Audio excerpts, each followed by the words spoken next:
नमस्कार, आप देख रहे हैं YBN बिहार झारखंड और मैं हूं आकाश तिवारी। बिहार सरकार ने राज्य के शहरी इलाकों में स्वच्छता और सार्वजनिक स्वास्थ्य को लेकर एक ऐसा ऐतिहासिक और कड़ा फैसला लिया है जिससे मांस मछली के कारोबारियों में हड़कंप मच गया है। बिहार के उप मुख्यमंत्री सह नगर विकास एवं आवास मंत्री विजय कुमार सिन्हा ने स्पष्ट कर दिया कि अब बिहार की सड़कों पर मनमानी नहीं चलेगी।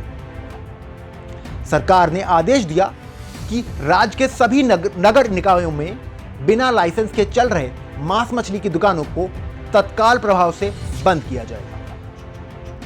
विजय सिन्हा ने दो टूक शब्दों में कहा कि बिहारियों के स्वास्थ्य से खिलवाड़ किसी भी कीमत पर बर्दाश्त नहीं किया जाएगा। यह सिर्फ एक निर्देश नहीं बल्कि उन अवैध दुकानदारों को चेतावनी है जो नियमों को ताक पर रखकर व्यापार कर रहे हैं। इस फैसले का सबसे महत्वपूर्ण हिस्सा यह है संवेदनशील स्थानों की गरिमा। विभागीय निर्देशों में साफ कहा गया कि धार्मिक स्थलों और शैक्षिक स्थानों के पास मांस मछली की बिक्री पर विशेष सख्ती बरती जाएगी। उप मुख्यमंत्री विजय सिन्हा ने इस पर बहुत गहरी बात कही। उन्होंने कहा कि स्कूलों के पास मांस की दुकानें और वहां का दृश्य बच्चों के कोमल मन पर बुरा प्रभाव डालता है। वहीं मंदिरों और अन्य धार्मिक स्थलों के पास ऐसी दुकानें लोगों की आस्था और धार्मिक भावनाओं को ठेस पहुंचाती हैं। अब सरकार ने तय किया है कि ऐसे संवेदनशील इलाकों को चिन्हित किया जाएगा और प्राथमिकता के आधार पर इन दुकानों को वहां से हटाया जाएगा या फिर बंद कराया जाएगा। यानी अब स्कूल जाते बच्चों को और मंदिर जाते श्रद्धालुओं को इन अस्वास्थ्यकर दृश्यों का सामना नहीं करना पड़ेगा। सवाल सिर्फ लाइसेंस का नहीं, सवाल आपकी और हमारी सेहत का भी। जांच में पाया गया है कि बिहार के कई शहरों में मांस मछली की दुकानें बेहद अस्वास्थ्यकर वातावरण में चल रही हैं। खुले में मांस बेचना न केवल गंदगी फैलाता है बल्कि यह कई बीमारियों का घर भी।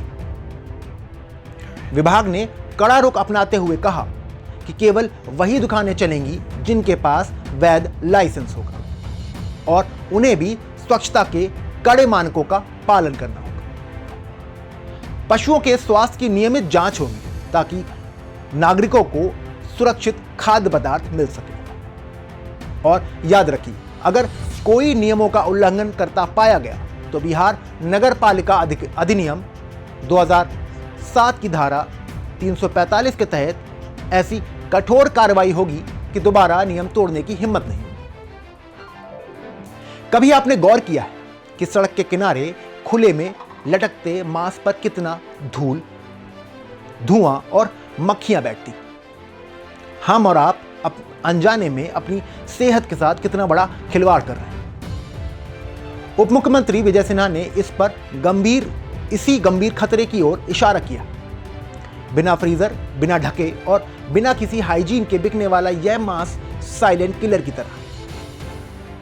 सरकार ने अब साफ कर दिया है कि दुकानों के अंदर शीशे का केबिन होगा और साफ सफाई के मानकों का पालन करना अनिवार्य होगा। यह सिर्फ एक सरकारी आदेश नहीं बल्कि बिहार के हर नागरिक को फूड पॉइजनिंग और संक्रमण जैसी बीमारियों से बचाने का एक बड़ा हेल्थ मिशन है। नगर विकास विभाग ने इस बार ढिलाई की कोई गुंजाइश नहीं छोड़ी। सभी नगर निकायों के अधिकारियों को निर्देश दिया गया है कि वे अपने अपने क्षेत्रों में व्यापक निरीक्षण अभियान चलाएंगे। अधिकारियों को सिर्फ दुकानें बंद कर शांत नहीं बैठना है बल्कि उन्हें दैनिक रिपोर्ट मुख्यालय को भेजनी होगी। इसमें किसी भी प्रकार की कोताही करने वाले अधिकारियों पर भी गाज गिर सकती है। सरकार का संदेश साफ है, काम जमीन स्तर पर दिखना चाहिए, सिर्फ फाइलों में नहीं। अवैध दुकानों को चिन्हित करने के लिए विशेष टीम बनाई जाएगी जो गलियों और मोहल्ले की खाक छानेंगी ताकि कोई भी अवैध कारोबार बच ना सके। अब सवाल यह भी उठता है कि आखिर इतने सालों में ये अवैध दुकानें फल फूल कैसे रही थी? क्या नगर निकायों के अधिकारियों को ये दुकानें नजर नहीं आती थी? विजय सिन्हा ने दैनिक रिपोर्ट मांगकर दरअसल अपने ही विभाग के उन अधिकारियों की जवाबदेही तय की है जो अब तक कुंभकर्णी नींद में सो रहे थे। अब कोई बहानेबाजी नहीं चलेगी। अगर किसी वार्ड या मोहल्ले में अवैध दुकानें पाई गई तो सिर्फ दुकानदार पर ही नहीं बल्कि उस इलाके के जिम्मेदार अधिकारी पर भी गाज गिर सकती है।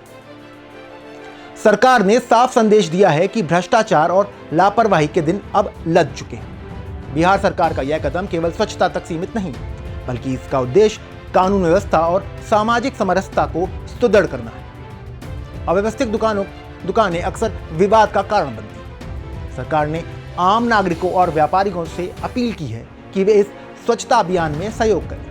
व्यापारियों से कहा गया है कि वैध तरीके से अनुज्ञप्ति ले ले और निर्धारित स्थान पर ही व्यापार करें। यह लड़ाई किसी विशेष वर्ग के खिलाफ नहीं बल्कि अव्यवस्था और गंदगी के खिलाफ। बिहार के शहरों को स्वच्छ और सुंदर बनाना हम सबकी सामूहिक जिम्मेदारी है। लेकिन दोस्तों, क्या सिर्फ सरकार के आदेश से बदलाव आ जाएगा? बिल्कुल। एक जागरूक नागरिक होने के नाते हमारी भी जिम्मेदारी है। जब आप मांस या मछली खरीदने जाएं तो दुकानदार से उसका लाइसेंस जरूर पूछें। अगर दुकान पर गंदगी दिखे तो वहां से खरीदारी करने से बचें। सरकार ने यह जो कदम उठाया है उसे सफल बनाने में जनता का सहयोग सबसे जरूरी है। अगर आपके घर या स्कूल के पास नियमों के खिलाफ कोई दुकान चल रही है तो उसकी सूचना तुरंत नगर निगम या निकाय अधिकारियों को दें। आपका एक छोटा सा कदम बिहार के शहरों को स्वच्छ और सुंदर बनाने में बहुत बड़ा योगदान दे सकता है। तो दोस्तों, विजय कुमार सिन्हा ने यह क्लीन अप मिशन बिहार के शहरी इलाकों की तस्वीर बदलने वाला साबित हो सकता है। अब देखना यह है कि नगर निकायों के अधिकारी इसे कितनी तत्परता से लागू करते हैं। YBN बिहार झारखंड इसे पूरे अभियान पर नजर बनाए रखेगा। आपको क्या लगता है? क्या धार्मिक स्थलों और स्कूलों के पास से मांस की दुकानें हटना एक सही फैसला है? क्या इससे शहर की स्वच्छता में सुधार होगा?